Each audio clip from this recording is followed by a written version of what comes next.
Hello to Michael, and it's great having all these questions coming through, especially the fact that now we can compare the animals from different ecosystems. Michael would like to know again if these lions' cubs would be habituated to the vehicles faster than those in the Sabi Sands, and I don't think so. I think the Sabi Sands and the Masai Mara have got kind of equal amounts of vehicles moving around to a relative degree, so they will get exposed equally to vehicles and to people, and learn over time that we are of no threat to them, which is critical, because if they weren't of this very relaxed nature with us and didn't feel completely safe around us, we wouldn't be allowed to have these incredible views of them. But I think because there are so many people moving around this area, that the lion cubs will also get habituated. It's usually in areas that are very difficult to move through, thick areas where a lioness could give birth and for months a vehicle may never see them. It's in areas like that that it becomes difficult to habituate these animals.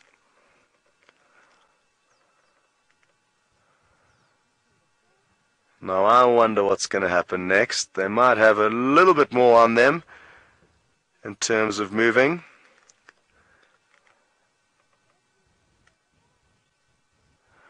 Well, a very, very warm welcome to a new viewer, Land in Parish, and very, very happy to have you. You'd like to know if I'm a little bit concerned or scared about being so close to these lions, and as I just said, answering the previous question about habituation, once these animals realize that we are of no threat to them, they very quickly lower their guard and they become less violent towards us. So it's a kind of a two-way street. If we don't bother them, they don't bother us. So even though we're in a completely open vehicle, because it's taken many years of convincing them that we're not of a threat to them, they've slowly learnt that, and thankfully they don't see us as a food source. And due to our behavior and our actions, we've kind of led them to believe that, or continued to make them believe that, it makes more sense for them to hunt the four-legged beasts running around here, and they will very, very seldom give us any trouble whatsoever. So we're very, very fortunate. It's taken a lot of years of gentle coaxing to make wild animals in areas like this completely relaxed, to the point that they're willing to pass out when we are just meters away from them. So this is a great testament to how relaxed they are with us. And she's in a great position. She's got a full belly. She's in the shade. And as things seem to slow down a little bit here, we're going to pop you across to Brent, who seems to be heading into an area where things could be heating up.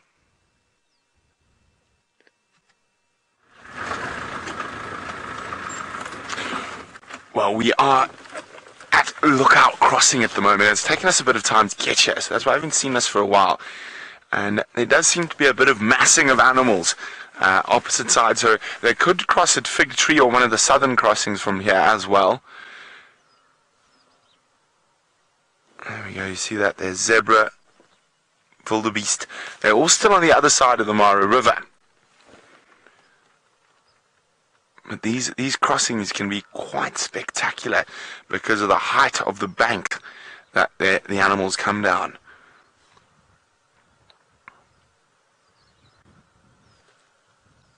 You can see that really high bank that they've got to come down.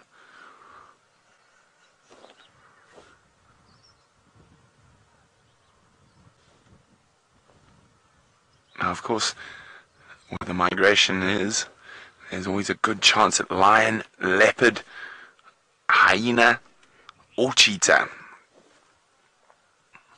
Hi, Lance. Lance is wondering, how long does the migration last? Well, Lance, it's never ending, really. It's a circular thing, but it's generally in the Masai Mara.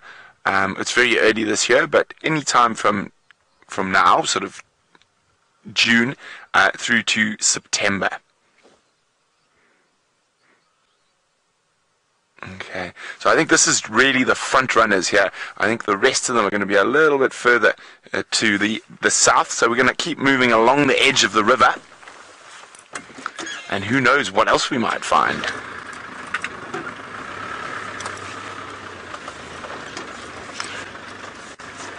Well, we're going to keep moving, and it sounds like Scotty is having the best time with those little lion cubs, so let's go have a look.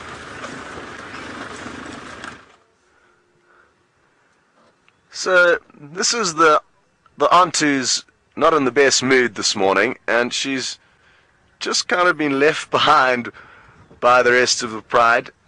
The 7 or 8 slightly larger cubs have just popped up onto the scene. You may have got a glimpse of that one there, and it seems like they are not quite comfortable with the spot they found yet, and that's great for us because it means we get to see them moving around a bit more. There's another young sub-adult or young cub VM on the right of us now that seems to have been a little bit lost. Unless it's just a little bit of a rebel, leaving all of its other siblings to find their own pathway as a group, and it's happy to pioneer its own way. And it'll be great to watch these youngsters grow up in the next few months and begin to understand who's got a personality, who's the leader of the youngsters, because just like us as humans, all these animals have got their own traits and own personalities. Okay. So we're just going to let these other vehicles pass through us. We have been in pole position, luckily, for a lot of the morning, and to be honest, it seems like the lions are heading away from this road, so it's going to be tricky business to get any more views, and we will continue to try our best though, as possibly we'll be able to loop around. I'm still new, so I need to learn all the roads and ways around, which is going to be good fun, and I cannot wait to get deeper into this reserve. We are literally very, very close to camp. Our camp is directly to our right, up in the valley over there, and let's see. Well done, VM. So right up there, the tent you can see, that's our main mess tent where we're going to be doing all of our dining. So we haven't made it too far to get to where we are now. Brent and Jamie are deeper into the reserve from here.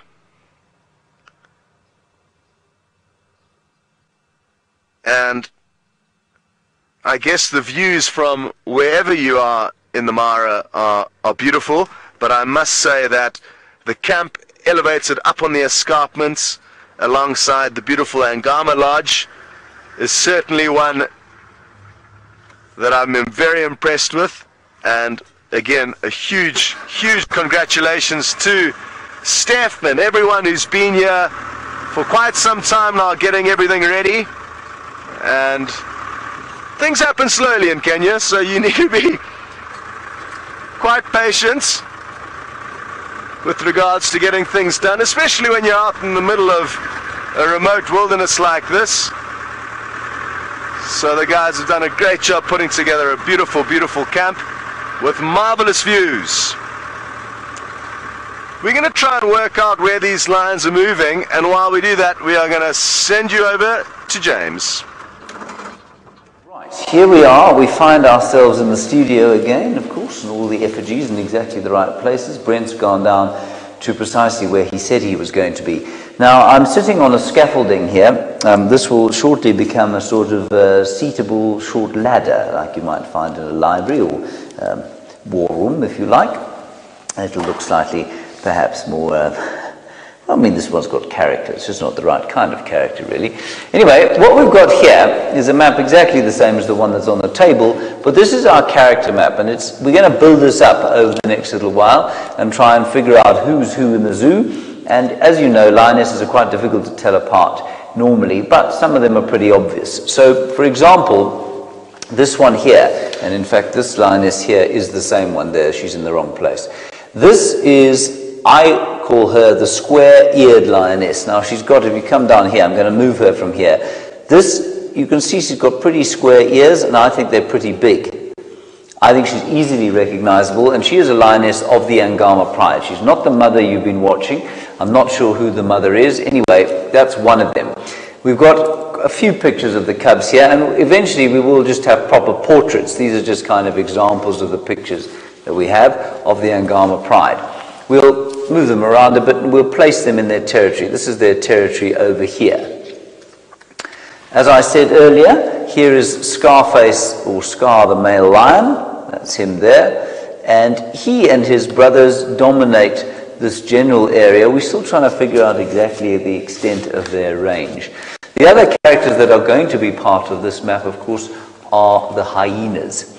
And this hyena clan is apparently part of the South clan, so they're in the wrong place here. But I just put them here for the sake of it, just to show you how we'll place them. We'll have the lions with red twine, we'll have the hyenas with blue twine. So that's the state of play at the moment. Now, Tim, you want to know if lions fight for territory here because there's so many open plains. Lion territories tend, Tim, to be defined almost exclusively not by the presence of other lions, but by the presence of things to eat. And you find in areas like this where perhaps the prey numbers, certainly for some parts of the year, are greater than they are in a place like the Kruger, you'll find that their territories are smaller. I don't think they fight any more than they would in a place like the Kruger. They will mark territory, they will have the odd territorial battle, but I don't believe that there's any more fighting. I just think the territories are smaller. What's interesting, and what we don't know, and what I don't know certainly, is what happens to their territories when the smorgasbord that is the migration arrives. So they come up into this area for, well, between, say, July and September, somewhere around there. And there's an excess of 2 million more animals in the area, which must create some kind of a change in the predators. I think they drag with them any nomadic male lions that are around, or any lionesses that are struggling to find a pride, or struggling to establish a territory rather. I think you'll find them tracking the herd. And I think therefore, while you might not have, the territorial behavior will be quite similar amongst the lions, I think you will find greater numbers of nomadic lions. And I think that while we've managed to establish sort of a picture before the wildebeest have got here, I think things are going to become very muddied and very difficult to understand over the course of the next 2 months or so, with the inundation or arrival of 2 million extra prey animals around this area. So, I mean, look, it's impossible that those 2 million animals do not modify lion distribution in some way. In what way that happens, I'm not really sure. But one of the big effects, of course, is the numbers of hyenas. I mean, one of the clans here has been clocked at around about, I think it's 65 or so individuals. That is a massive clan of hyenas. And the hyenas here do a huge amount of hunting. But the lions equally do a huge amount of scavenging. And if you come back to the map here, this, I said 250,000 wildebeest earlier are born on the short grass plains. I've just done a little bit more reading, and it's probably closer to 500,000 actually are grown or are born on the short grass plains here. 1 in 6 plus minus, of course, you'll read different things in different parts of, or different bits of literature. And in some cases, literature is a very strong term for any of these things. But about 1 in 6 of them will make it to adulthood. Now, most of those will not, in fact, be killed by predators. That's far too many for the predators to kill. Most of them will die of natural causes. They will be flattened by something or other, either disease or by each other. And the point of that is that there's a huge amount to scavenge for both lions and hyenas. Okay, let's head across to the water where Jamie has managed to find one of the great villains of our story. We're at the water, the first of the main crossings, and the crocs will have to wait just a little bit longer for their first proper meal all year. There's no sign of any zebra, no sign of any wildebeest massing on the banks yet, and no sign of any lions. And that, in fact, is one of the smaller crocodiles of this crossing. I'm trying to see if I can see the giant of a cul-de-sac crossing, but he doesn't seem to be out of the water this morning, or if he is, he's where we can't see him, probably up against the bank that we're on. And there's, as always, a host of hippopotamus as well.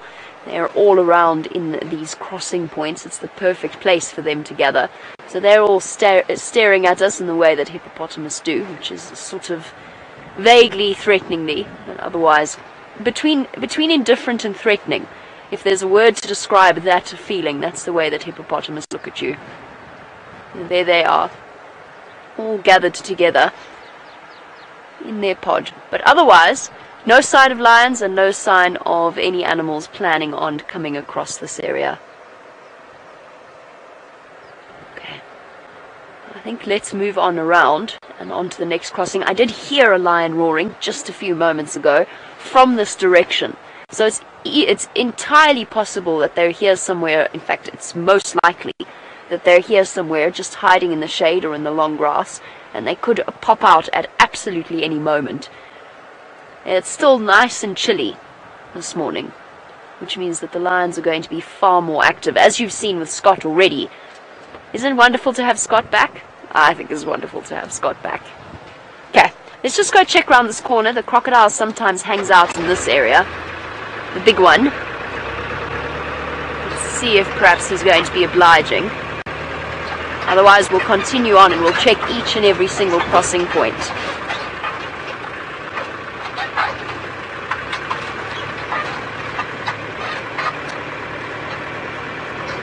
Now, Kylie, you would like to know at what time of day are they most likely to cross. Kylie, at the moment, apparently they've been crossing mainly in the morning. I don't want to get too close in case the bank collapses under me. They've been crossing mainly in the morning, but I think once we hit the height of the migration, they'll cross at any point during the day. No, he's not in his usual spot. Okay, let's go on to the next crossing. I still don't see, and I can see quite far across onto the other side of the bank. I don't see any sign of any zebra or any wildebeest. And this is what happens in the migration. You know, backwards and forwards before the crossings properly start to happen. I'd also feel a little bit reluctant to cross until it was absolutely necessary. It's not exactly the safest time for them, is it? Oh, 2 nights ago, I had one lone lioness here. And I desperately tried to stay with her, but it was very tricky, and I have absolutely no idea which pride she belongs to, where she comes from. Oh, this looks promising. That's going to be something that we unravel as time goes by. Who belongs where? Oh! No, that's patch of grass. I thought it was a lion's mane.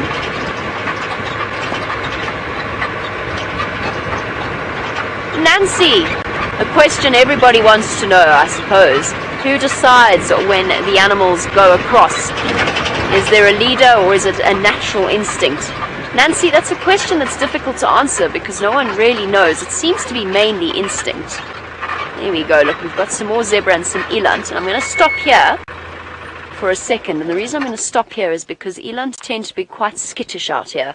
So we're going to have a look at the antelope that are at the back there. There we go. Mita, you're excited about seeing some eland. So there we go. We've got some zebra at the back. And then, if we look a little bit to the left, there we go. Right in the middle, between the zebra, being given plenty of space, is the largest antelope in the entire world. The eland. I'm so excited to have more sightings with these antelope. They are utterly gorgeous. And I can't wait for you to hear the clicking sound, Mita, that they make when they move along and the bones of their legs crack together and they sort of go click, click, click, click, click as they trot. Well, there's a big bull eland. There's another one off to the left, Manu. Right past the... There we go. There he is. Very stately and a very imposing antelope, and apparently one of the preferred prey species of the ridge pride that live on the other side of the river, at least when the migration is not here. And it gives you a really nice size comparison to see them next to the zebra, because I think most of you have got a good idea of just how big a zebra is. Now look at them in comparison to that eland. And it really gives you an idea of just how massive these antelope are. You can see why They have formed one of the subject matters for so many different rock paintings, historical rock paintings throughout Africa. There's something awe-inspiring about them. I suspect these zebra have already braved the crossing. They've made their way through. And back to Nancy's question, I think it's instinct that drives the animals, but you'll often see that it's started or triggered by one brave soul launching itself into the river. And we're going to go and see whether there's any sign of any of them crossing at any of the crossing points. Let's go back to Scott and his lions.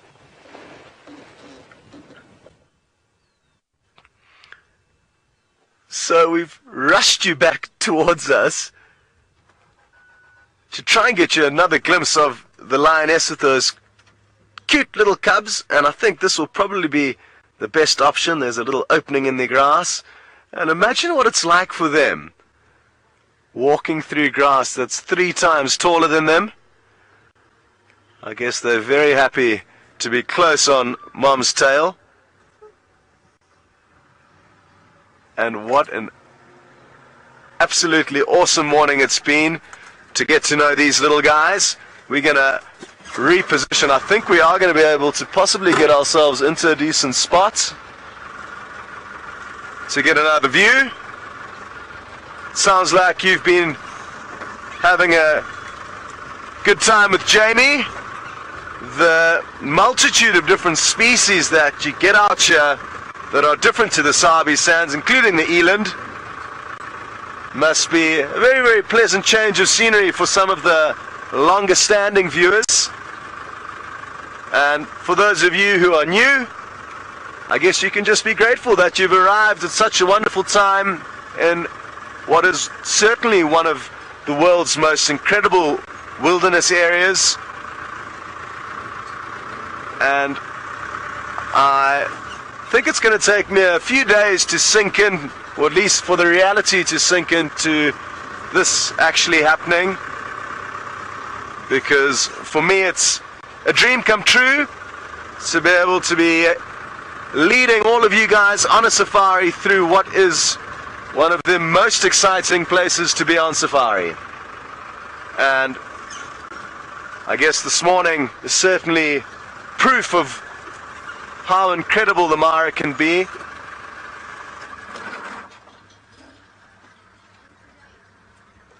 And it's good to have you all with us.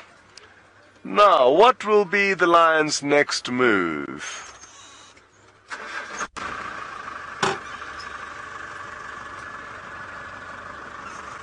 Hello to Marita. Great to have you on board. You're interested to know if there's any statistics that prove whether the lioness or the lions here in the Mara are more successful hunters than those in the Sabi sands. And again, I would put it down to the individual. Just like us as humans, some people are good at tennis, others are good at soccer, and some are good at other things like maths or science. And it's the same with lions and leopards. Each will have their kind of different advantages and disadvantages over their other pride members.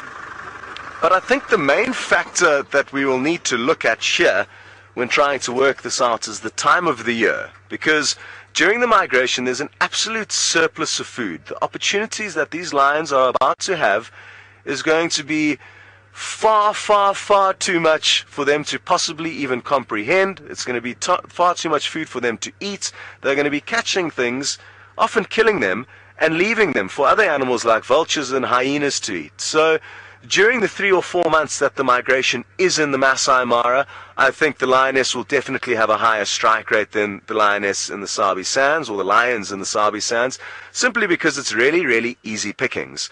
Whereas for the other 8 months of the year, it becomes very difficult. A lot of the animals move out of the Mara. There are still animals that are here, that stay, but there's definitely going to be less opportunities. And the grass can be very, very long. It can be very, very wet. So difficult conditions for the lions in the 8 months of the year that the migration is not actually here, to be honest. It's not always a time of plenty. I guess we could possibly liken it to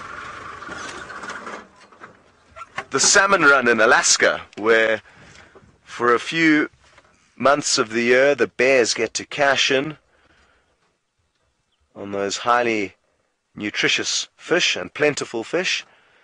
And then for the rest of the year, they'll have to forage for berries, I guess, while they're awake. And then while they're hibernating, of course, that's when will be the time that there's not much happening in Alaska. Although the migration is different, or the Masai Mara is different in that the lions do not have the benefits of being able to hibernate, so they might just have some tougher times to deal with in the months that are out of the migration season. Okay, VM, do you have any idea of where the lions could be? I've lost track, but VM seems to think they're somewhere in behind this bush to the right of my fingers there. We'll give it a couple of minutes.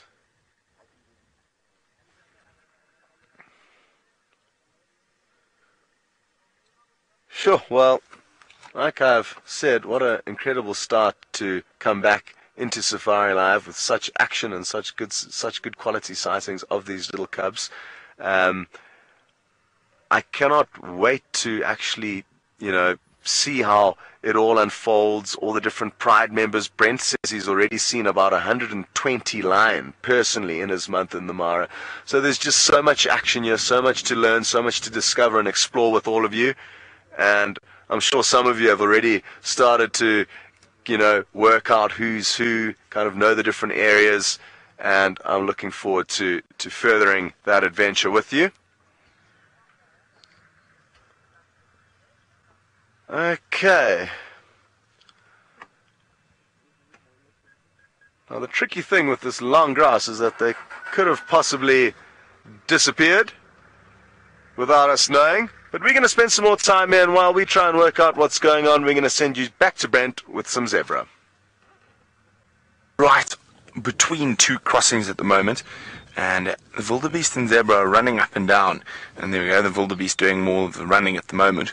But we're trying to figure out which one they want to cross at. So we're just standing by to figure out which way we want. They're on both sides of the river. And have a look. So they're on both sides of the river, and there's quite a big group of zebra coming towards us at the moment. There's a small group of wildebeest and zebra on this side. So it's difficult to say. The bigger groups of wildebeest seem to be further up the hill still. But we're going to just wait here a little bit longer, and if nothing, we're going to head. There's some other crossings a bit further to the south of us, and I've got a feeling there's going to be more animals around there, but these guys just looked like they were about to cross a bit earlier.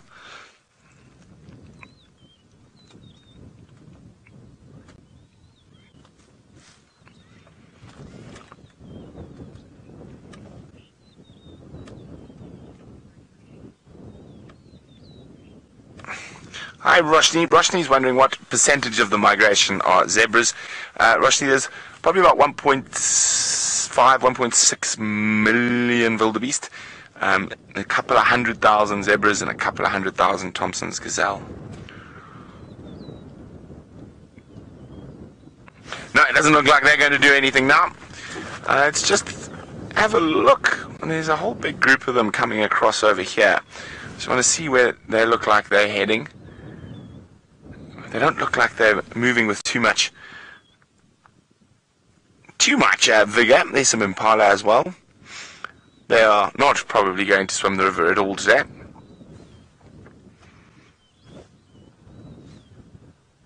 I'm also always keeping an eye out for one of the big cats while we're around this many morsels.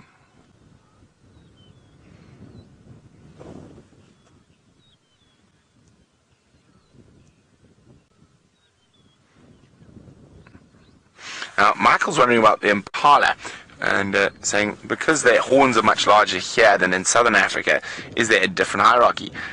No, it works pretty much the same. The only major difference is that the breeding season continues throughout the year. So basically they're on steroids. So because there's continuous competition, they continue to grow those massive horns so they can ensure that they get breeding rights. So the rut never ends, and that's why they get such big horns. Oh, what's that over there? Oh no, it's a lion at Termite Mound.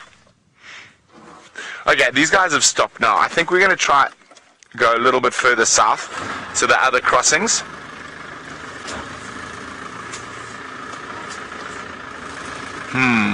But we're going to keep searching, keep you updated. Now, while we do that, let's go to the man sitting on top of the cliff, Commander Bond.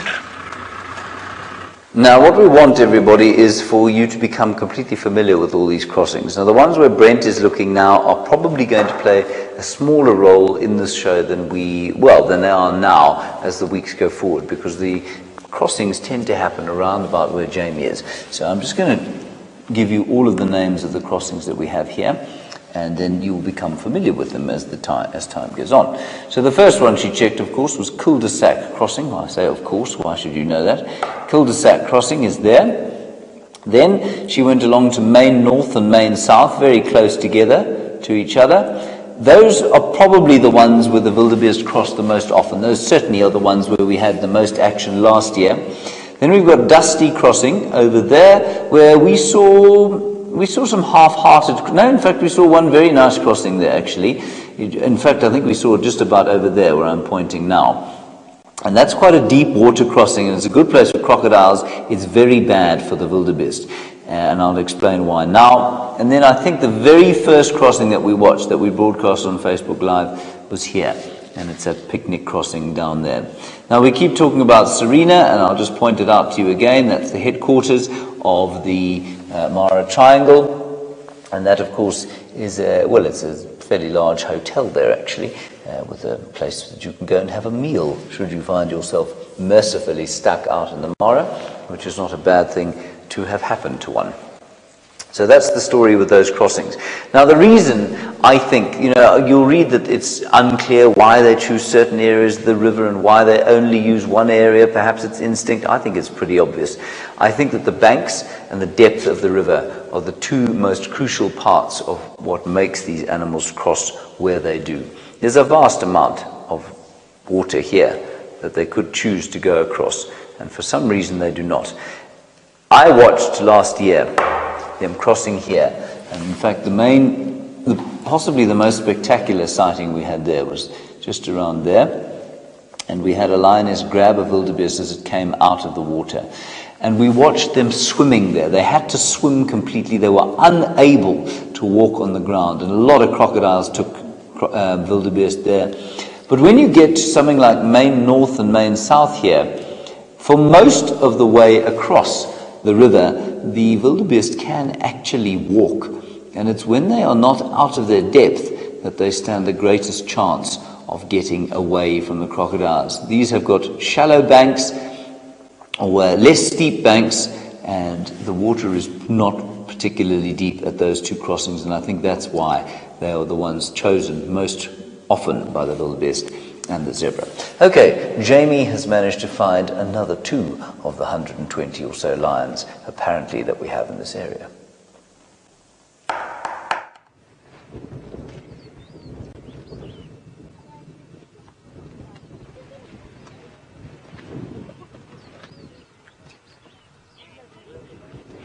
Alright, spot the animal, everybody.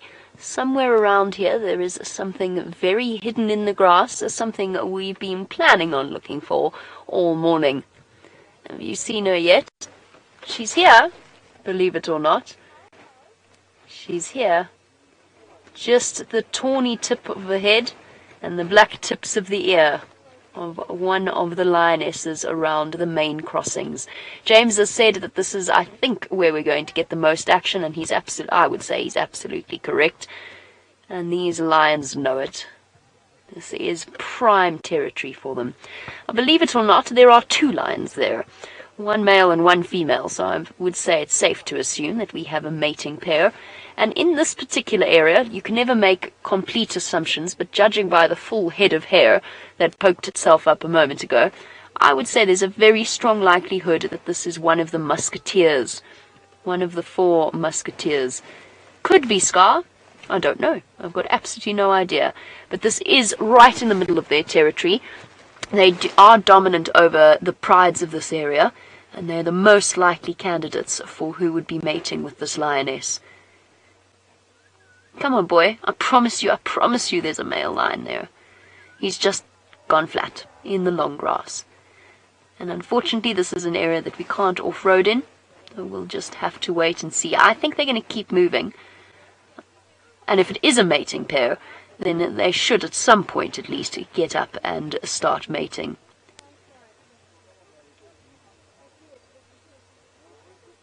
Whenever I see a scene like this, I always wonder what's gone on during the evening. Did they catch anything? Did they eat anything? That's impossible to know. And you can see the breeze picking up, judging by the way that the grass is waving. So hopefully they don't settle here. I think you can actually... No, is that her shoulder blades or his mane? I think it's her shoulder blades. He's on her right.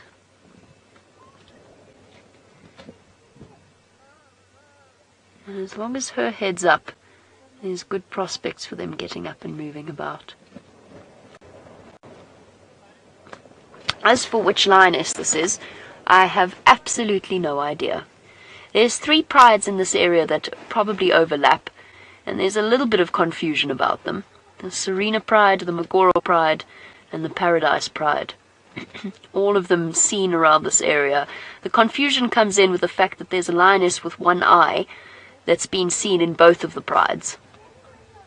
So it could be that they are actually the same group of lions.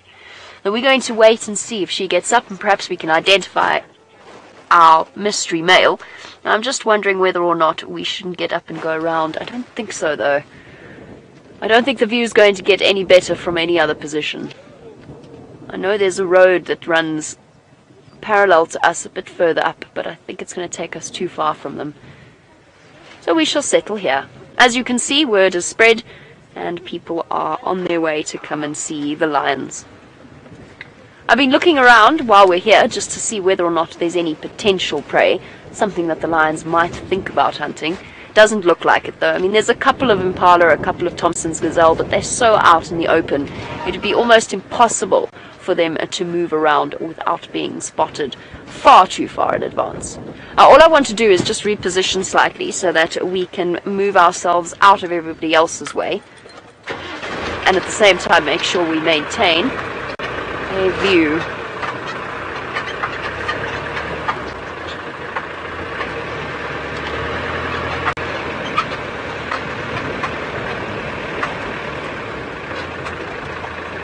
Oh, that's made life very difficult for Manu. Hold on.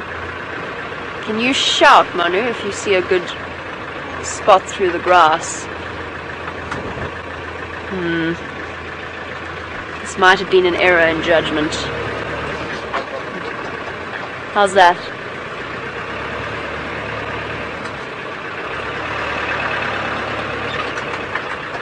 I can't see. Oh, there she is. Okay, let's stop here. Just stay out of everybody's way so we don't have to keep shuffling around. Where'd she go? Now, there she is.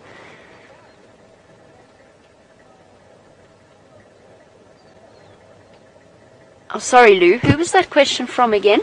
I didn't quite hear. Kyle, you wanted to know if we know how many dominant male coalitions there are in the Mara. Well, bear in mind it's an absolutely massive area. We have a rough idea. We're still in the process of gathering information from the other guides and from the research teams that work out here. We know for certain that there is a dominant coalition close to Angama, the ones that are dominant over the Angama Pride. They don't have a name yet, but there's one with half a tail. It's quite clearly an identifying feature. There are the musketeers around this area. That, of course, includes the world-famous Scar, also known as a Scarface, depending upon who you ask. And then there are the 4-kilometer boys, Blackie and Lipstick. No comment there. And then there are the males that are dominant towards the southern sections that we drive, so around the Salas area. We've been in contact with the guides and we've been chatting to them about them being able to name the lions that they see in that area. So we're still in the process of unwrapping it all. There will be other male coalitions that we don't know about. There will be several groups of nomadic males. For example, the Paradise Pride. Oh, bye girl. Manu now has some grass to film. The Paradise Pride, for example, has 6 young males, all around the same age and all right at the point of becoming independent. I think we'll see them quite a bit as well around this area. Oh, and sorry, the Notch boys as well. The Notch males, Notch 1 and Notch 2, there's different names for them, but the remaining 2 members of the Notch male coalition are also around this area. So those are the ones that we know about. We'll start to unfold the mysteries as we go along, just in the same way we'll start, like with that leopard that Brent saw not so long ago, we'll start to get to know the leopards, and we'll start to get to know the cheetah as well. There's a couple of cheetah we're going to see regularly. I think Musiara is going to be one of them, Malaika is another. Those are the characters that we will start to get to spend quite a bit of time with. But that's going to be half the fun of being out here, is learning about the different animals in this particular area. I'm excited. She's very excited, as you can tell, given that she's now disappeared completely and we actually don't have a view of her at all. We've just got some grass. Come on, boys and girl. There's some... What have we got in the distance there? To the right of the tree, Manu? Some impala and a topi or two. Here we go. Lou, if you're trying to chat to me, I'm afraid I can't hear you. There we go. Toppies, impala, they know the lions are there, and they're not terribly bothered. It is a vast open space that they would have to cross in order to hunt them.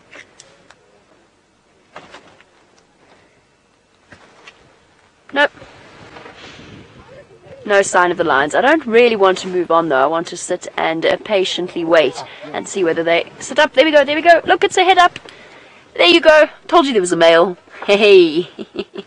Yes, Lou, I copy you. Well done, Manu. All spotted. There we go. Both heads up now. So, I don't think we can identify him from the back of his head. But I would say it's most likely one of the musketeers. Just in this area.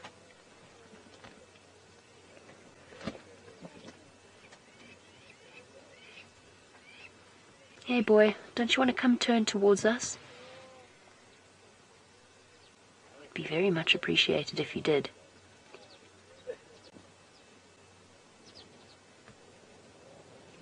Oh, there we go, he's up. Awesome. Oh, and he's hungry too. That is one empty-bellied male.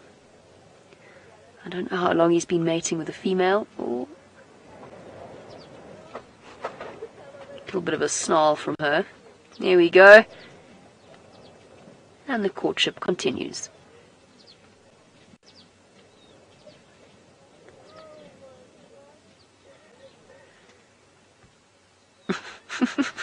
Sorry, I just had to have a chuckle at somebody in the vehicle next to me who just went, "Oh my gosh!"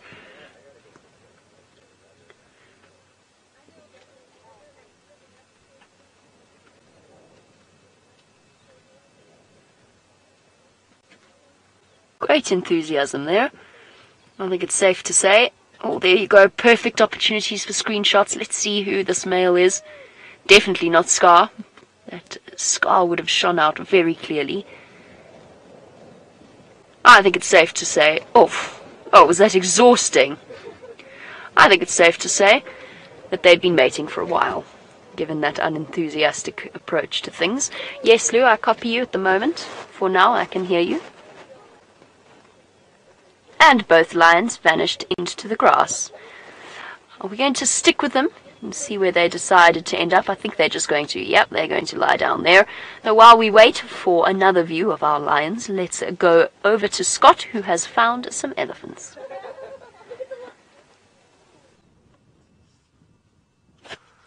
Well, here we are. Sorry, VM, I forgot to warn VM that we're about to go live, but here we are. I'm still getting into the swing of things, having been out of the saddle for a while. And we were just patiently waiting with this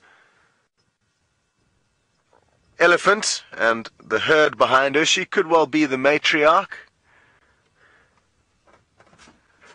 But there's quite a few big cows within this herd, and merely because she was in the front at the time that we bumped into them doesn't mean that she is the leader.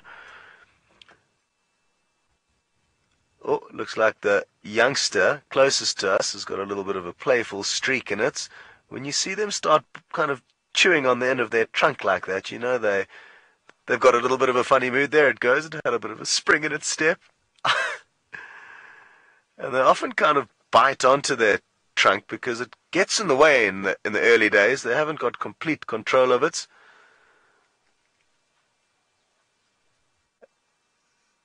Well, we've certainly been spoilt this morning with some cute and cuddly smaller versions of both elephant and lion. And it seems like on Jamie's vehicle, you've been lucky enough to see that whole process in the making. So lots of action out here this morning.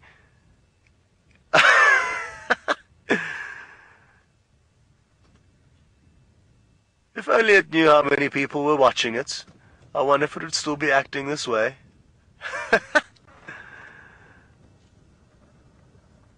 There it goes, trundling off now. Got a bit far away from Mum.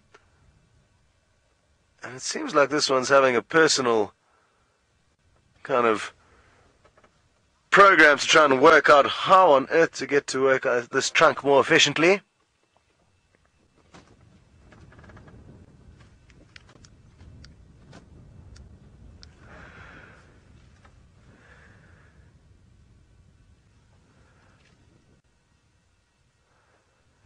Hello to Nikki, who would like to know if tuskless elephants are common here in the Mara. And I'm not too sure, Nikki. I've only spent a total of 9 nights in the Mara before arriving here 2 days ago. So I've done 3 different safaris into this magical place, but twice of which was in 2012, and then once last year. So I'm actually not too sure. We'll have to keep an eye out, Nikki, and see how many tuskless females are about. But there are certainly none that I can see in this herd.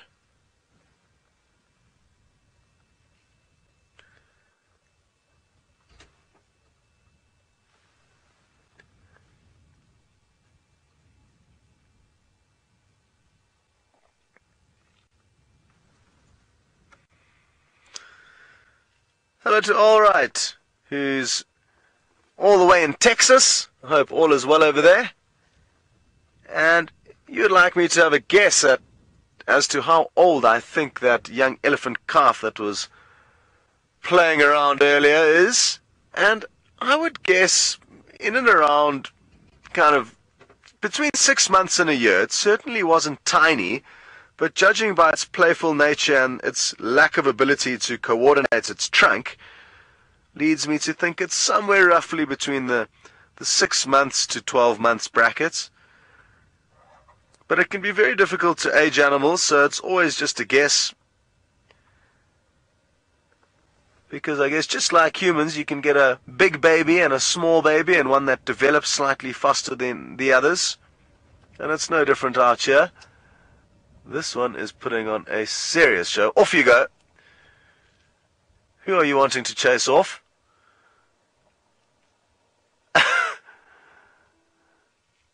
It seems like nobody wants to play with it, but it's found another relatively young one then. Let's see if they don't get going with one another. It looks like the small ones actually lay down on the floor in front of it to try and entice it into some wrestling, possibly.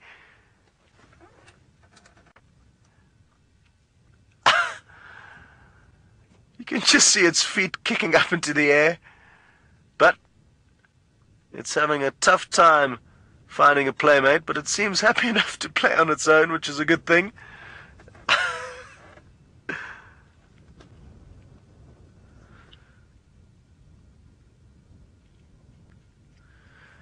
The joyful innocence of youth is what we are experiencing here, not a care in the world. And isn't that an absolutely beautiful vista behind me?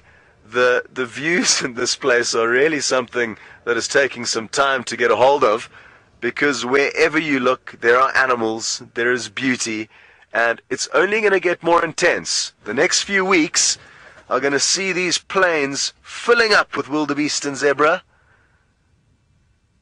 And what you see as long golden grass now will be flattened in the next few months. It's hard to believe, actually. Some buffalo in the background there, just above the elephant's back on the left.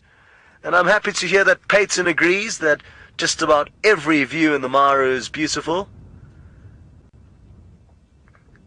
Non-stop action wherever you look.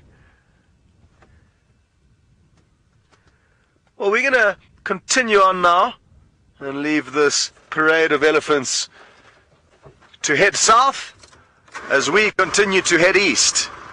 And I'm trying to cover as much ground as I possibly can now for the rest of the safari to just get my bearings, get a lie of the land. As happy as I am to have found those lions earlier. Hello, everyone. As excited as I was to find those lions and spend some time with them, it wasn't very far from camp.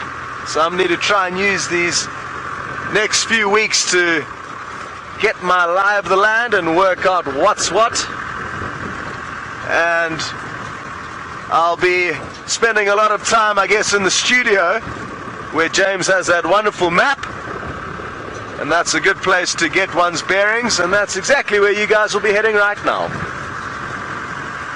Well, it is a great place to get your bearings, but from a much more macro perspective, it's important that before we really get into the meat of the wildebeest migration and the zebra migration, we understand exactly how it is that it formed. And there are a number of historical points to point out, but the most important that I alluded to earlier was scavenging and the amount of death that there is here that is caused by no predator. And what I've been reading about is that there are probably an estimate, this is a very rough estimate, of 200,000 or so animals that die of old age in this ecosystem every year. That's just the wildebeest and zebra and possibly the Thompson's gazelle of the migration. Doesn't count any of the others. There is absolutely no way that the predators and scavengers of this ecosystem could possibly eat all of them. 60% apparently of animals that just drop dead are never found by our lions, hyenas, wild dogs, and those macro predators that we know of. The vultures find a lot of them, and sometimes up to 80% of 80% of carcasses that vultures find are never visited by things like lions and hyenas. Now that's an important part of this ecosystem, because we know from our experience in the Kruger, and of course people who have experience here know the same thing, that vultures follow each other down to carcasses, but lions and hyenas, especially in the Kruger areas, will get up and move and follow descending vultures. But here, some 80% of kills or carcasses found by vultures are never visited by bigger predators. Now, that's an unexploited food resource, wouldn't you say? And it was for millions of years, until an ape somewhere around the Congo basin over here climbed out of the trees, and I mean this in the scale of evolutionary time, walked onto these plains and discovered that if he followed vultures on his two upright back feet, then he would be able to find food in the middle of the day around which there were no dangerous predators. And that is exactly one of the things that fueled our evolution on these savannas. They reckon that, X number of years, say 3 million years ago or so, when our ancestors first started knocking about here, between 3 and 5 million years ago, there was very little difference to the landscape that we find here right now. And so that exploitation of that food resource was hugely important for our own human evolution, which I just think is rather fascinating, don't you? Now, Jamie, you want to know if any of the predators follow the migration. Well, you see, most of the predators out here are territorial. And so the lions that have their territories on the short grass plains, that have their smorgasbord during the calving period, no, they don't ever head up here. Do their territories expand slightly as the herds move off? I imagine they probably do. Do the lions of the western corridor sort of expand slightly south every so often and possibly across the river? Yes, I suspect that they probably do. The hyenas, the same story. I suspect their territories do expand from time to time. But I don't think that they are permanent expansions, and I don't think that there are any predators that actually follow the migrations. There are some wild dogs in the Serengeti that you will find down south. I don't know when they were last seen up in the Masai Mara. They, of course, are almost non-territorial, not completely, but almost non-territorial, and so they would follow the migration to a certain extent. But let's say that there were, I don't know, 5 or 6 wild dog packs that occupied the southern Serengeti here. What you'll find is that, again, it will be moving sort of with the migration and then coming to a northern point and then circling back round. Remember, there are animals everywhere here. It's just the migration of those 4 or 5 species that changes. So no predator will follow the migration as it moves the whole way. Now, I was talking about those scavenging birds. Let's head across to Brent, who has some.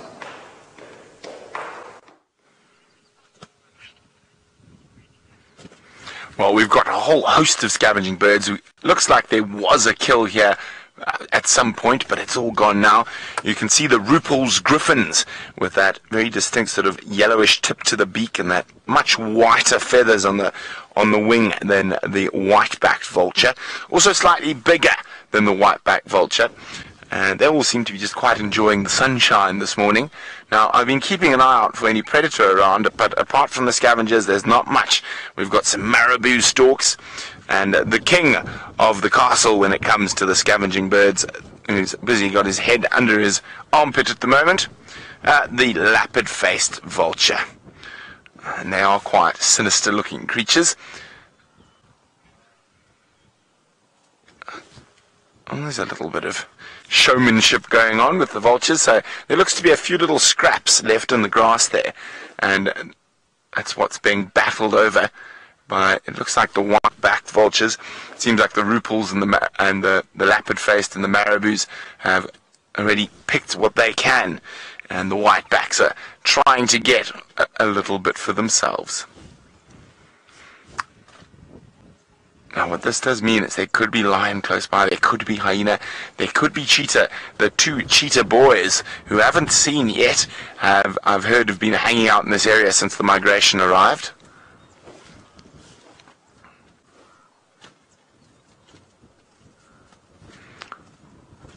Now, there is a little bush just up ahead, and I wonder if whatever predator caught whatever is in there, more than likely a wildebeest, just by the sheer numbers of them that are around us, is not sleeping in the shade close by. Let's just go have a look at that little bush.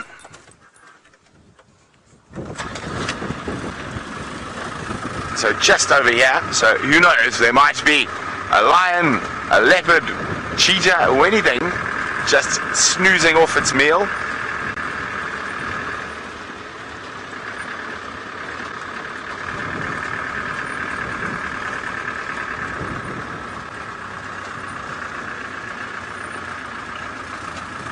Okay, so we're quite far away and we're in a little dip here, so sometimes my comms are breaking up, but I think Nancy wants to know what vulture species occur in the Mara. Well, the biggest is the lapid-faced, the one we just saw there, and then you get Rupel's griffin, which is the next one. Which are first on the kill. Well, no predator hiding in that bush. Well, it all depends. It could be any of them. But once the kill has been spotted and the other vultures come through, there's a very set hierarchy that happens with lapid-faced, Rupels, white-backed, then hooded. Okay. So we're quite close to the Mara Bridge. The lions in this area are called the Purin Gut Pride. access both banks of the Mara here, and the male coalition that's dominant down here is the Notch Boys, or two of the Notch Boys, the surviving members. Now see, there looks to be quite a lot of wildebeest over there. Now we are looking for a crossing down here in the south this morning, but so far they don't seem to be too keen to take the plunge.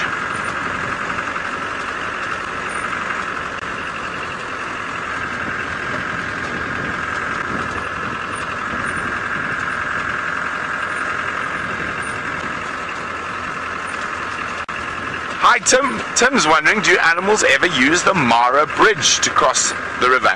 I'm sure some animals do. I've seen baboons and monkeys do it, but I haven't heard of any other animals. Predators might, lion, leopard, cheetah. I haven't heard of any antelope crossing the bridge though. Okay. So it always pays to check every little bit of shade around here. Lots of wildebeest. But most of them are still further to the east on the other bank, but quite a few have crossed in the last couple of days, as you can see as we drive through. There's wildebeest everywhere.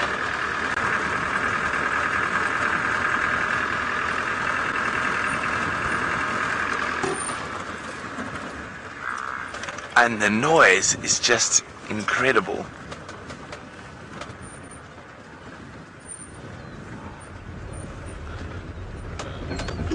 Just listen to that. Now LD is wondering, why do our vehicles in the Mara have a roof over them? Well, it's quite simple. The main reason most of the vehicles in the Mara have a permanent roof is you tend to travel much bigger distances and spend a lot more time out in the field. So it's for sun and also for rain, because the rainy season here is longer and there's two of them, so you do get wet. So we are able to drop down the sides as quickly to protect ourselves from the rain, and it's also there to help protect us from the sun. Now you can see, I'm just trying to figure out where we're going to go next. So there's quite a big mass of wildebeest down next to the river there, but there's no known crossing point that I know of down there. So I think they're just munching away on the grass. Well, let's keep moving. You never know. I'm hoping we can find those cheetah boys. Remember, hashtag Safari Live if you've got any questions for us.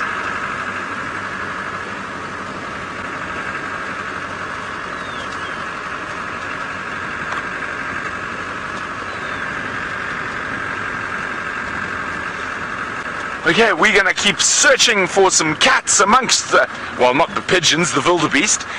While we do that, let's go back to Jamie with one of the more impressive antelope of East Africa. They are truly impressive antelope. The impala so much bigger than those on Djuma, and he's just realized something. So he's been smart. Yes, there's a lion there. If you look far to the right, Manu, past the wildebeest, even further to the right, further to the right, further to the right. There is. Got him. Now, the impala was blithely unaware of the presence of the lions and was actually walking straight towards the male. Oh, causing the male to sit up. And then he was spotted. Shame, impala. It must be such a terrifying existence when you wander through grass that's almost as tall as you are, and all of a sudden there's a lion in the middle of it. Imagine having to be on that level of constant high alertness, constantly. It's exhausting. They are impressive, though. They really are, the impala out here. They're utterly gorgeous. Horns double the size of those back in South Africa. Now, this has been one very fortunate impala. And speaking of things that we might not see so well in South Africa, let's go across to Scott, who's got a mongoose species. Well, I am very, very happy to have stumbled across these banded mongoose. And there's one at the back standing on its back legs, trying to get a good vantage point. But don't be mistaken, this is not a meerkat. We do not get them here. But this is the Mara equivalents. And it's actually quite a good place to see banded mongoose, from what I'm told, which I'm sure a lot of you will be happy with. Because down in the sands, it's mainly the dwarf mongoose that we see. Although there are banded mongoose there, I don't think they thrive as well as they do up here. And I mean, I guess we saw about 10 or 15 at least. A lot of them have already scurried off into the undergrowth, looking for snacks. And quite interesting predators. They'll feed on a large amount of different things. One was burrowing earlier, possibly trying to dig out a beetle or a grub. They've got an incredible sense of smell, so they often smell things underground and dig them out. Snakes, small birds are also on their list, so they've got quite a broad diet, the banded mongoose. Let me see if I can't creep forward a bit, see what the rest of them are up to.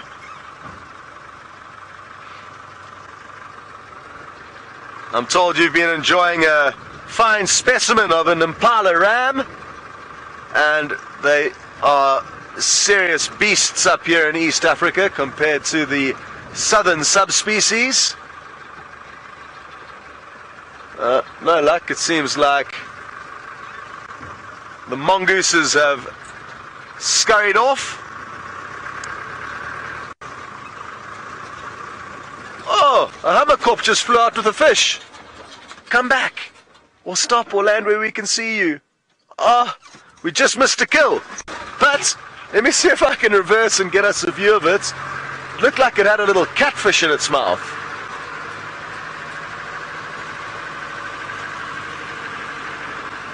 But I think it cleverly landed quite low down, because if it landed up on a perch with the prize of that fish, it would attract other birds who may try and steal it from it. Did you get a glimpse of it, Vim? Oh, well done. But sadly, I don't think we're going to be able to get a view of it. But what I will do is I'll show you where the attack took place.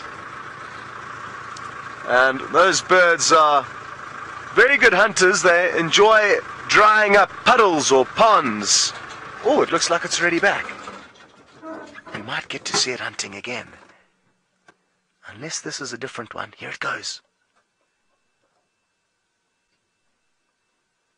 Now what they'll do is they'll sometimes use their feet and their toes. There we go. You can see how it's using its feet and its toes to detect any movements, and then as soon as it feels something, with incredible agility and speed, its beak darts into the water and tries to latch onto it.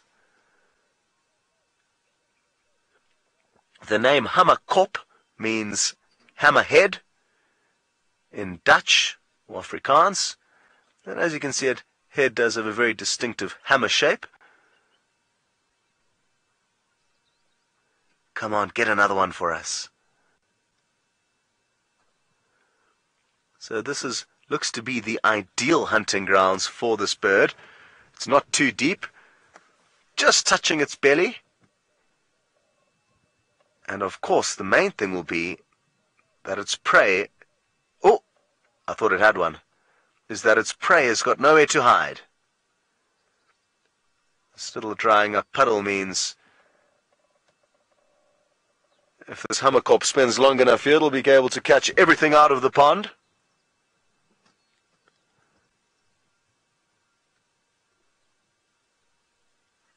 Oh! I think it may have one there. The fact that its wings stayed out for so long. But I couldn't be sure. It probably wouldn't have been able to swallow it that quickly, so I think we're good. What I'm going to do is I'm just going to reposition ever so slightly, because we can't get Vim a better angle. Oh, it's got one. Look at that, a catfish. You can see the whiskers. Wow. Now, this is going to be an interesting scenario, because that fish is big. So let's see how easily the hammerkop initially dispatches it, which it's trying to do now, not very effectively, but that looks like it may be a better... Ooh. It may try and also flick it against a branch or a rock to try and kill it. Shame this poor catfish is not in for a pleasant way to go. I think this may take some time, so for any of the sensitive viewers, I do apologize, but this is nature, and it's imperative for this bird to survive that it eats. Sadly for this little catfish, it's the end of the road.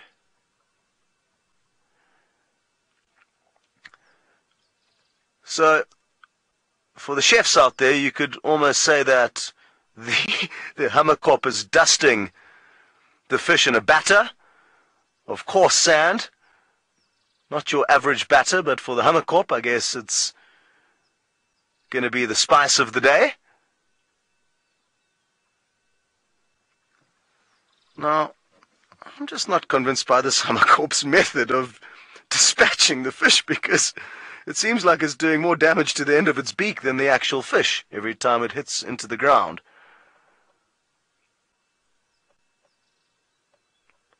So maybe this is a young hammerkorp that's still learning the ways of the wild. But to be honest, it's not the only predator who hasn't got the art of dispatching their prey down to a T.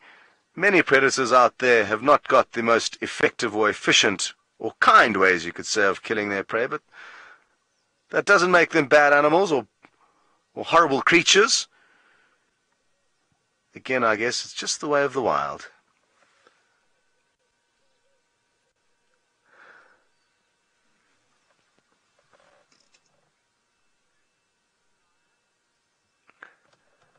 Hello, Lara. You would like to know if these birds are related to herons, and possibly very distant relatives, I would guess. But I don't think so. They're quite different in terms of their anatomy, even though they are similar in that they have long legs and they do hunt fish or aquatic animals. I just think they are probably a little bit too different to be related, but happy for any of you out there who may know the answer of that to share it with us. Now, I'm sure a lot of you agree with me that the first part of this puzzle... Oh, here we go. I thought it looks like it may be getting ready to swallow it. It will swallow it head first, so it'll line it up perfectly in the beak and then flip its head back and attempt to swallow it. Although, like I said, all of you probably agree that it's quite a big mouthful to swallow in one sitting, especially now that it's covered in a coat of sand. That's certainly not going to help the process.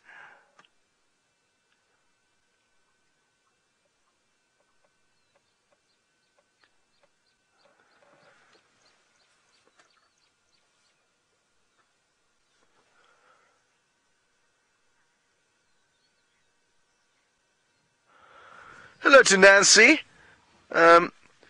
You would like to know if the sand may, once it does reach the belly eventually, that's covered on that catfish, will it possibly aid in digestion? And that's a good question. I guess it's not going to aid in the initial consumption of this fish, and I'm not convinced that it will help with digestion. I think birds like this that do have to swallow their prey whole have got very, very strong digestive juices which will be able to break down that little fish completely. Having said that, though, there are certain birds that do carry stones or small bits of sand in their crop to help digestion, but those are usually the grain-eating birds, as far as I'm aware.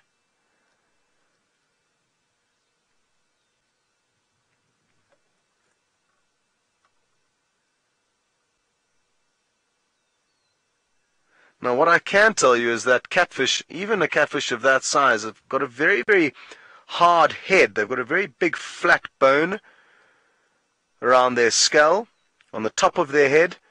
And I know this because it's often the only part of a catfish carcass that you find. Once they are caught and killed by other animals, and sometimes even leopards will hunt them in drying up ponds like this, It's just that top piece of their skull that's left behind.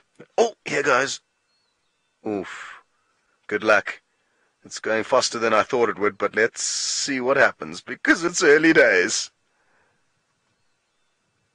Oh. Oh, that doesn't look easy, and I think we have got ourselves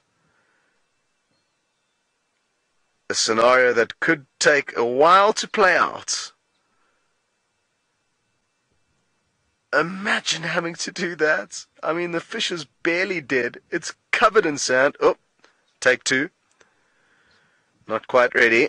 So, as I said, this is going to be a good test, but I think it's going to come and rinse it in the water. Now that would show some very good thinking. And I think that's exactly what we're going to see happen.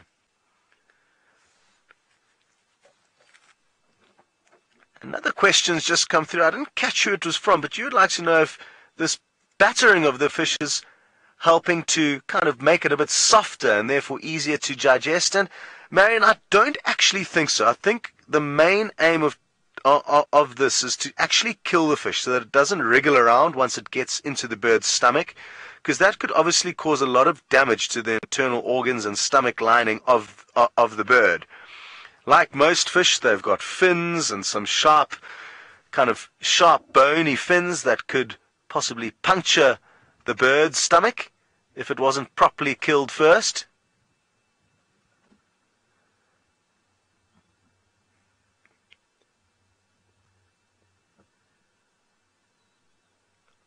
Shame, that poor little catfish, but I think the end is in sight for it now. It seems to be moving considerably less. The interesting thing with catfish is that keeping them out of water is not going to kill them. They can survive for hours out of water due to the fact that, oh, here goes, that's looking better. Oh, that cannot feel good though. Look at the way it cocked its head there. You can just imagine how that feels. A very, very sandy fish being swallowed whole. Go on. Oh! Have you done it? You've done it! Or have you? I don't think it's sure yet.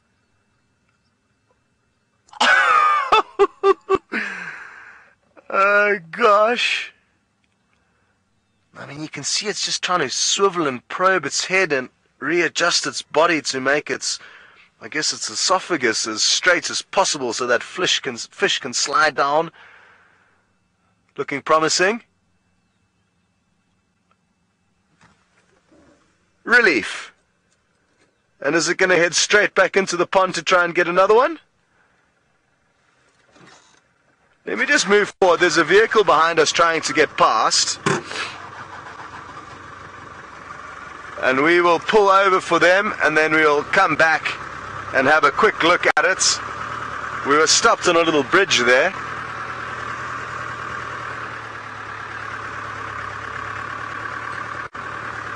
Oh wow, VM, have a quick look across there. There's some canaries in the grass.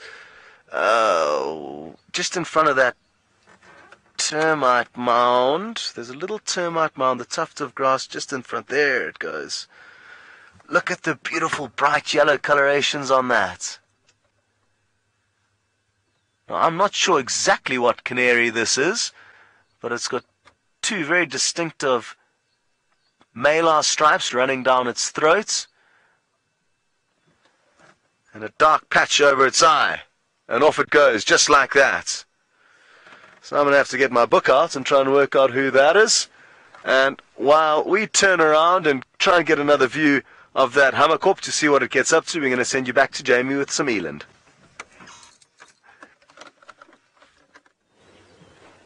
With some elephant. Lou, did I hear that wrong? It's if oh, eland. Eland. Get it. I get it.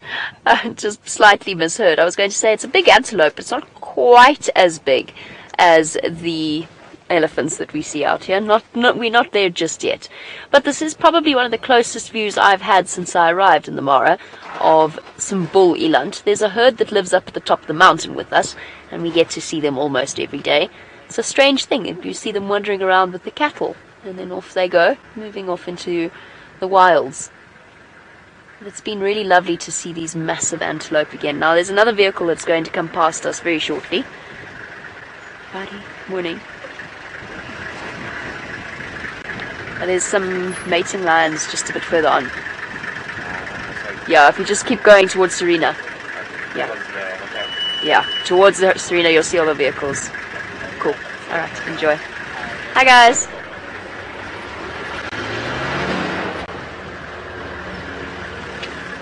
Hello. How are you? Good, thanks. How are you? Thank you. Good. All good. There's some mating lines if you drive towards Serena. Okay. Yeah. Oh, I can see. Yeah, I see the vehicles there. Okay, enjoy. Cheers, guys. Right, Lou, I'm sorry. I have no idea what you just asked me. I was preoccupied, you know.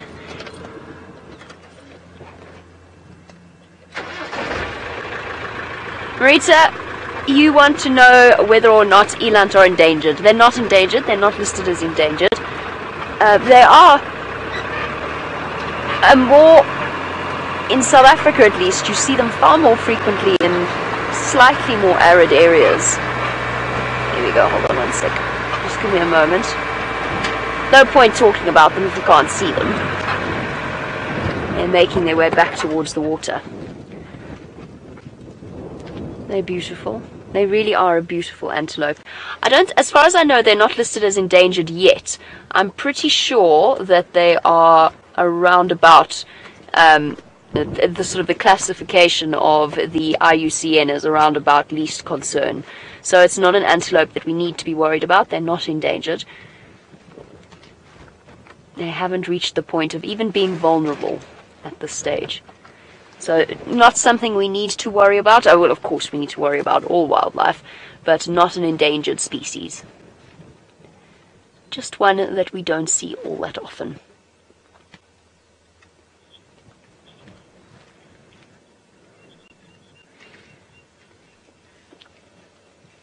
Jenny, you want to know if eland are the largest antelope in South Africa and in Africa? They are. They're the largest antelope in the world. There are, however, two different types of antelope. One is the giant antelope that you'll find around South Sudan, so north of us. The giant antelope is much, much larger than the common antelope. So there are different types, and within the sort of the giant antelope, there's actually two different subspecies. But this is the common eland, and it's the sort of the southern eland or the common eland, and you'll find them around South Africa, and you'll find them within East Africa as well. So they are slightly smaller than the giant eland, also known, you might have heard it referred to as the Lord Derby eland. And they are just a little bit larger. So you're looking at potentially, out here, the eland bulls I don't think are going to get much larger than around about 800 or so kilograms, whereas the giant eland can reach up to a ton. A big eland bull, which is astounding. That's absolutely extraordinary. That's a size that's bigger than a buffalo. There's some wildebeest looking very lost. Where the rest of it? Where the rest of the herd? We appear to have jumped the gun ever so slightly. Oh dear. More cars coming. We're going to have to do some shuffling. Oh my goodness, lots of cars coming. Here comes the dust. Word of lions has spread. And we did move out of that lion sighting just because there were quite a few people who needed to come into the position we were in order to see them.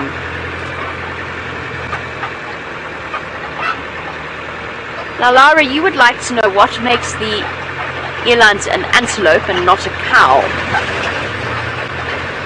There'll be subtle differences within their genetics. I mean, they are, although cows, oh goodness, let's just sit here. Although cows and antelope are all part of a much larger order, they're all part of the same order, they are completely distinct. And eland are far more closely related to something like a kudu, or for example a nyala, or any of the spiral-horned family. So they're part of the spiral-horned antelope tribe.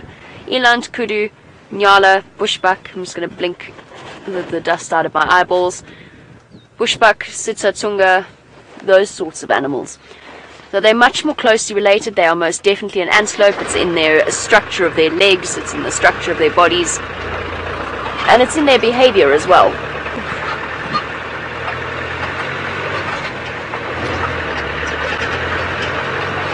Alright, I'm going to try and regain the use of my retinas. While we do, let's go back to James at his tower to finish off the sunrise safari.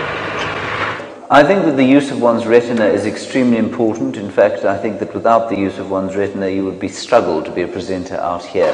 I suppose it would be possible if Beethoven managed to write his Ninth Symphony stone deaf. Well, it might be possible to guide here without a retina, but I'm going to hope that Jamie maintains hers. An animal here that does not have a retina, how very nicely linked that is this lioness of the Paradise Pride that Jamie mentioned. Now, she's been seen, as Jamie said, with the Paradise Pride and the Serena Pride, and it is therefore highly likely that those prides are offshoots of each other. Now, what that means, of course, is that they could be the same pride. They just got too big and they spend more time apart. We know that this happens. We've seen it many times in the Sabi Sand, for example. We've seen it happen in amongst the, which pride am I thinking of now? The Mangan Pride, for example, down at Londolozi, and the Shumungwe Pride, they used to split up from time to time. So it does happen. So most likely that pride is they're just offshoots of each other. Quite likely also that the Olololo Pride and the Angama Pride, as Brent and I were discussing last night, are in fact the same pride. They've just kind of split up, and they may be called, you might want to call them the Angama Breakaway or the Olololo Breakaway, in the same way that you would do the Mangan Pride, for example, down in the south. Right, we've got a quick minute left. I'm just going to tell you that Brent is highing his way up here. We've got Jamie heading home from around here, Scott heading home from around here. I'm sitting over there. I'm going to make myself look like a lion, and we're all going to reconvene fairly shortly for a good meal. We will not be eating any wildebeest. They will be knocking around here. Right, well, that's going to be it from us. Thank you very much for bearing with us from our technical difficulties here. We'll be back entirely from the Mara this afternoon, which is very exciting indeed. So a big thanks to Scott, a big welcome back to him, but mostly, of course, a huge thanks to all of you who have borne with us and will continue to bear with us as we take you through the journey that is the wonderful and magnificent Masai Mara. I hope that you all have a very pleasant day, afternoon, evening, wherever you happen to be in the world, and we will see you at 3 o'clock. Bye-bye.